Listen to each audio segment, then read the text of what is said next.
Is the two thin coats range just a scam relying on Duncan's image, or is it actually a good paint range? Let's find out! I painted 3 minis with only the two thin coats range to test them. These two apothecaries and Usheran. From now on, I'm gonna use the acronym TTC for two thin coats. I painted these minis with both airbrush and brushes to test the TTC range in every situation. Honestly, I was quite surprised about the quality of the paint. To be fully transparent, I didn't pay for all these paints. In fact, I would have, but the TTC range is not available in my country.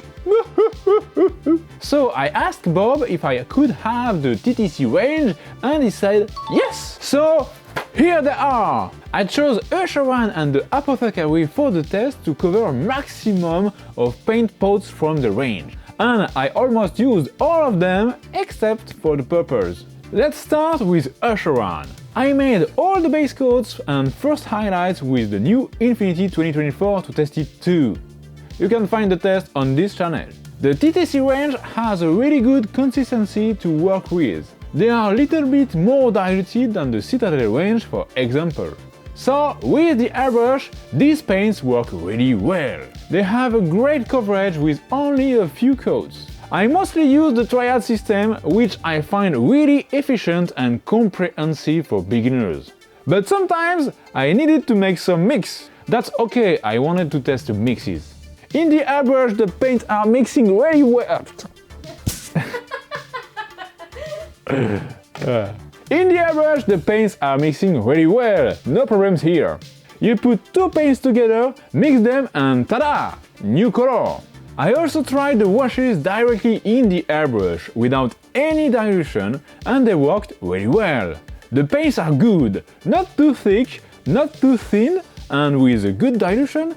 Don't clog the airbrush too often, which is an issue that I have with other brands. And to finish the airbrush test, I tried the metallic paint. It worked really well too. I used the white for the apothecaries, and as amazing as it may sound, I can airbrush with white. I have done it many times, but no matter the brands, I always run into problems of clog, bubbles, or every bad thing you can imagine with an airbrush. White and yellow are the worst color ever for airbrush and for brush. Here I use the white just like any other colors and it's good, impressive and good. That's it for the airbrush. I think that this range is perfectly compatible with an airbrush usage. Let's talk about the paint pot itself for 2 minutes. It's a drop bottle, but a little bit different than the other ones I have. It works well, like every other, I guess it's just aesthetic. And in every bottle there are already mixing bowls, and that is a major improvement for your arms. You still need to shake the paints, obviously, but for way less time than the Citadel one, for example. I know that over the years, dropping bottles are better to mix the paint, but with a mixing bowl, it's even better. I have a lot of issues with the AK range of mediums not mixing in the pigment after many seconds or minutes of shaking. With the TTC range, I didn't have this problem even once. So let's talk about the paint consistency with the brush. As I said earlier, the paint is a little bit more diluted than the Citadel one, which, in certain cases, allow you to directly put two thin coats of paint on your mini without diluting them. But I use a wet palette which dilutes the paint over time. I diluted every colors of Usheran and the two apothecaries. I tried the Abyss Blue directly on a Space Marine, but that's the only color I didn't dilute. So it works for this color, but I didn't try to apply the paint directly on the mini for the rest of the range. Speaking about dilution, the paints work really well with a higher dilution too. I diluted the red to make more precision highlights on Usheran's cloak, and it left almost no brush marks, which is good. I also tried green on the skin, and every time it worked really well. Now, let's talk about the dry brush technique with the TTC range. Honestly, it's a little bit harder than with another brand which has a thicker paint, but you can totally use the range to dry brush. I'm used to Drybrush with Citadel paints, so obviously that was a little bit different with the TTC. In fact, you just have to find the correct amount of paint you should leave on the paper towel to get the perfect Drybrush consistency paint. When you found it out, you can Drybrush everything you want correctly. That's why my first Drybrush on Assurance Fur was a little bit too heavy, but the other ones were smooth. The washes of the TTC range are also quite good. With the mixing bowls, the paint is perfectly mixed with only a few shakes. I didn't have any white veil when the shade dried. They have a good consistency and you can apply them directly. They are also good when diluted. I tried to dilute the black wash to accentuate some shadows on the clock and it worked very well. The glaze paints are a very good point, especially the yellow glaze, which is the perfect alternative of the discontinued Lamenter's Yellow from Citadel.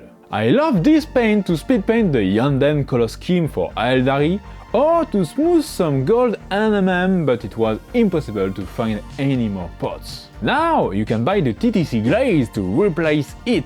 It's really a good point for beginners who want to try the glaze technique. With this range, you don't need to create your glaze from zero. You already have the best consistency to smooth your blends. And now, let's talk about the metallic colors, which are really important in the range of paints. I tried almost all the metallic once in the range, and I love them. The coverage is really good with a brush or an airbrush. The pigments are really shiny. I especially love all the bronze colors. I used a lot of them on the armor and weapons on Assurance miniature. There is a great amount of different shades in the metallic range. I was able to make the armor different from the scepter and also different from the top of the scepter. I really love the results. I also tried to dilute them. I love working with diluted metallic paints and it worked really well. For example, on this shoulder, after the shade, the tint was very dull. But I diluted the base color and glazed it over to make it shiny again, without changing the tint. That's all for the consistency of the different paints in the range. Now I would like to talk a little bit about the complete range itself before concluding. There are a lot of different tints in this range, and specifically a lot of variation for the major colors used in miniature painting. For example, there are clearly more blue, red or green armors in Wargames Army than pink or purple. And the blue, green and red are available in multiple variations in this range. I think it's really useful for beginners who don't want to mix paint together. There are also a good amount of skin colors. The metallic paints vary a lot too. Some paints, like the brights, are really useful for beginners. You can use a triad and then put the bright paint of the color on it and ta-da! A well-done highlight! So, to conclude, I think that the TTC range is a really good range for beginners, with the triad system. There are paint bottle keys written on the pots to identify them easily and quickly. There is a chart with every paint references given with the paints or downloadable on Duncan's website. I tested 120 paints out of 180 because at that time there are only the first 2 waves available. The third was successfully supported on Kickstarter but not sold everywhere yet. In fact, none of these paints are sold now in my country, so I'm already lucky to have them. Thanks, Bob! I also do think that the paint is really good to evolve with. The consistency that you get by diluting them is quite good and allows you to do a lot of things and test a bunch of techniques. I will surely use them in many of my future projects. Thanks for watching, please subscribe, bye!